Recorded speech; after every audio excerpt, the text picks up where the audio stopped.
देश के हालातों का सही जायजा है और मैं इस पे बस यही कहना चाहती हूँ कि सूरज के खुदाओं की ये कोर निगाही है, सूरज के खुदाओं की ये कोर निगाही है।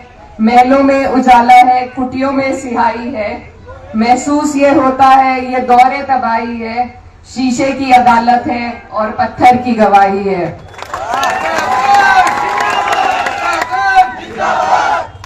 तो जो देश में हालात चल रहे हैं और जिस तरीके से सरकार हमारे देश को लेकर चल रही है, आप लोग उससे वाकिफ हैं।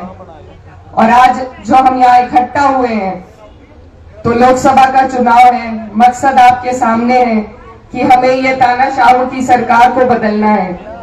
ये सरकार 10 साल से हमारे ऊपर है, हमारे ऊपर काबिज है, न किसी की सुनवाई हुई है, न किसी के लिए कोई काम हुआ है, न कोई योजना बनाई गई है। तो जो व्यवस्था इतनी बिगड़ जाती है, उसमें सुधार लाने के लिए बदलाव लाना जरूरी है। और बदलाव का आपके हमारे पास सिर्फ एक ही माध्यम है, हमारा वोट है। हम सिर्फ अपने वोट से बदला ले सकते हैं।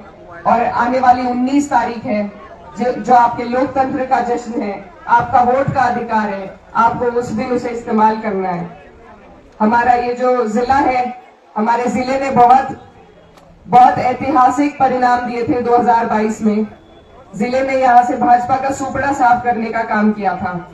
और आज भी हमारे जिले के जितने भी लोग यहाँ पर मौजूद हैं, सबके जहन में, सबके दिल में अभी भी वही बातें हैं, क्योंकि आपका कोई भी कामों का निस्तारण अभी तक हुआ नहीं है। चाहे वो हमारे गन्ने का भुगतान हो या हमारे MSP का दावा हो, आज तक अधूरा है। हमारे 700 किसान भाई शहीद हुए, लेकिन सरकार ने नहीं सुनी। किसानों पर गाड़ी चलाई गई, उन्हें कुचला गया, लेकिन ये सरकार नहीं देगी। आज ये सरकार झूठे वादे देकर हमें बहलाना फुसलाने का काम कर रही है। लेकिन हमने मेरठ की मीटिंग में देखा कि जो हमारे पश्चिम के किसान नेता हैं, बड़े नेता रहे हैं और आज भी हैं, उनको किस तरीके से उनका अपमान किया गया, ये हम नहीं भूल सकते। हमारे मन में आज भी उनके लिए सम्मान है, लेकिन भाजपा ने जिस तरीके से उन्हें दरकिनार करने का मंच पर काम किया, ये आपके सामने है। ये सरकार किसी का हित नहीं चाहती। ये सरकार तो बस हमें आपस में लड़ाकर, कुछ पूंजीपति इनके साथी हैं, उनकी जेबें भरने का काम करना चाहती है और दूसरे हाथ से वही कमाई इलेक्टोरल बॉन्ड के जरिए उनसे ले लेती है। तो ये जो सरकार है, इसका ये कारवां 10 साल तक चल गया। अब अगर आप और हम आज भी ना समझे तो सरकार की गलती नहीं, फिर गलती हमारी है, क्योंकि ये हमारे पास मौका है। ये 5 साल के इंतजार के बाद, 5 साल के पछतावे के बाद ये मौका आता है। और अगर अब भी हम इससे चूक गए तो फिर से 5 साल का पछतावा होगा। हम जब यहाँ मीलों पर धरने देते थे, धरनों पर बैठते थे, तो हमारे बड़े बुजुर्ग सब यही कहते थे कि जब वक्त आएगा तो बताएंगे। आज ये वक्त आपके हमारे सामने है।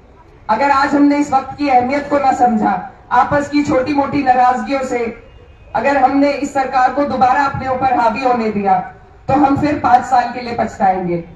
तो मेरे सभी बड़े बुजुर्ग, ये हमारे मुस्तकबिल का सवाल है, हमारे आने वाले कल का सवाल है। अगर आज हमने इसमें सुधार नहीं किया तो कल को पछतावा होगा।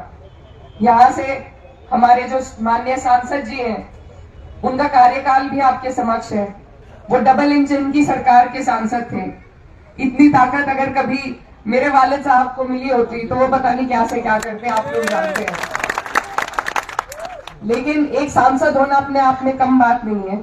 और डबल इंजन की सरकार का सांसद, वो अपने क्षेत्र के लिए, अपने लोगों के लिए बहुत कुछ कर सकता है, लेकिन कर तभी सकते हैं जब इच्छा हो। और इच्छा है ही नहीं, इच्छा दिखाई ही नहीं दी।